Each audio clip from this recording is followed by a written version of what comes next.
Sabe o que significa isso aqui, irmão? Isso aqui é a graça de Deus na nossa vida. Vamos tirar um pouquinho. Aqui um pouquinho aqui, tá? Ó, tá mais fácil, né? Agora vai, caminho. Tem que ir até o final. Ó, olha aqui. Ele tem que andar no caminho, mas prestar atenção na graça que Deus colocou na vida dele. Ó. Virou. Então voltar lá no começo de novo. Ou seja, cada vez que ele vira, ele perde um pouquinho da... Cada vez que ele cai, ele perde um pouquinho da... graça de Deus. Cada vez que ele cai, ele tem que voltar no começo e perde um pouquinho da graça de Deus.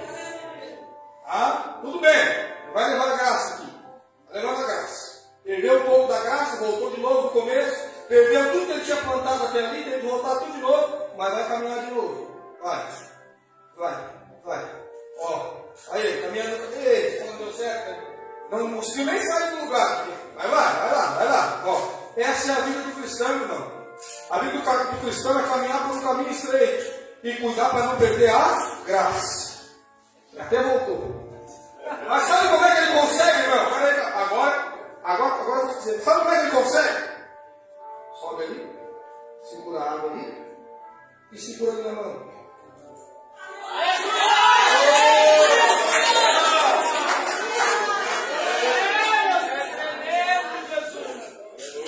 Olha aí, irmão.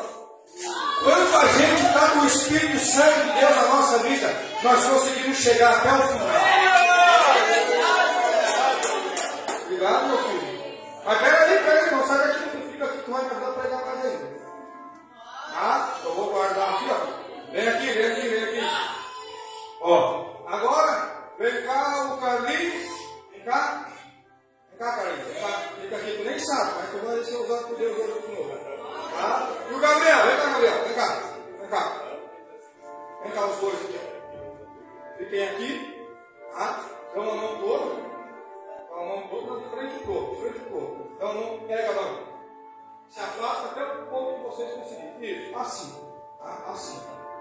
Seria muito fácil, evangelista irmão Douglas, se nós caminhássemos pelo caminho, vem caminhando pelo caminho. Ó, caminho é estreito, estou passando legal, está indo bem, estou com o Espírito Santo, tem a graça de Deus, o pastor está me direcionando, mas eu vou chegar aqui, a porta é larga. Seria muito fácil, mas não, quando chega no final do caminho, agora aperta bem. Aí, aperta um pouquinho mais, pode apertar. Agora sim, eu tenho que passar pela porta estreita, vai, passa. Isso, apertadinho. Assim é o caminho que leva para o céu.